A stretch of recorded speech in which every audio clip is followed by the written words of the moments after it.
ഇന്ന് ചാമ്പ്യൻസ് ട്രോഫിയിൽ ഇന്ത്യയുടെ ആദ്യ മത്സരം.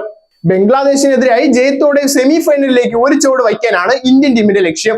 ദുബായിലെ പിച്ചിന്റെ സ്വഭാവം മനസ്സിലാക്കാനും ഈ മത്സരം ഇന്ത്യയെ സഹായിക്കും. 15 അംഗ സ്ക്വാഡിൽ 5 സ്പിന്നർമാരെ ഉൾപ്പെടുത്തിയിരിക്കുന്നത് ദുബായിലെ പിച്ചിന്റെ ചരിത്രം കണക്കിലെടുത്താണ്. ടീം സെലക്ഷൻ ഫലപ്രദമാകുമോ എന്നത് ഇന്നത്തെ മത്സരത്തിലൂടെ വ്യക്തമാകും. ടീമിൽ ജസ്പ്രീത് ബുംറ ഇല്ലാത്തതിന്റെ ക്ഷാമം എങ്ങനെ മറികടക്കുമെന്ന് ഇന്ത്യയുടെ പ്രധാന വെല്ലുവിളിയാണ്. ഹർഷ്ദീപ് സിംഗ്, മുഹമ്മദ് ഷമ്മി, ഹർഷിത് റാണ എന്നിവരുടെ പ്രകടനം നിരീക്ഷിക്കേണ്ടതുണ്ട്. Pace bowling all rounder Hardik Pandya ഉണ്ടാകുമ്പോൾ 2 പേസർമാരും 3 സ്പിന്നർമാരും ടീമിൽ ഇടം പിടിക്കുമെന്നാണ് പ്രതീക്ഷ.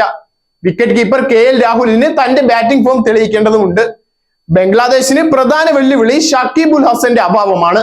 ഓൾറൗണ്ടർ മെഹദി ഹസ്നിലാണ് അവരുടെ ഏക പ്രതീക്ഷ. പേസർ തസ്കിൻ അഹമ്മദിന് ഇന്ത്യക്കെതിരെ നല്ല റെക്കോർഡുള്ളതും ശ്രദ്ധേയമാണ്. 2017 ചാമ്പ്യൻസ് ട്രോഫി സെമി ഫൈനലിൽ ഇന്ത്യ ബംഗ്ലാദേശിനെ തോൽപ്പിച്ചിരുന്നു. അതിനാൽ ഇന്നത്തെ മത്സരം ഇരു ടീമുകളും ഗൗരവത്തോടെ കാണുന്നുണ്ട്. Zag news, Thiruvananthapuram.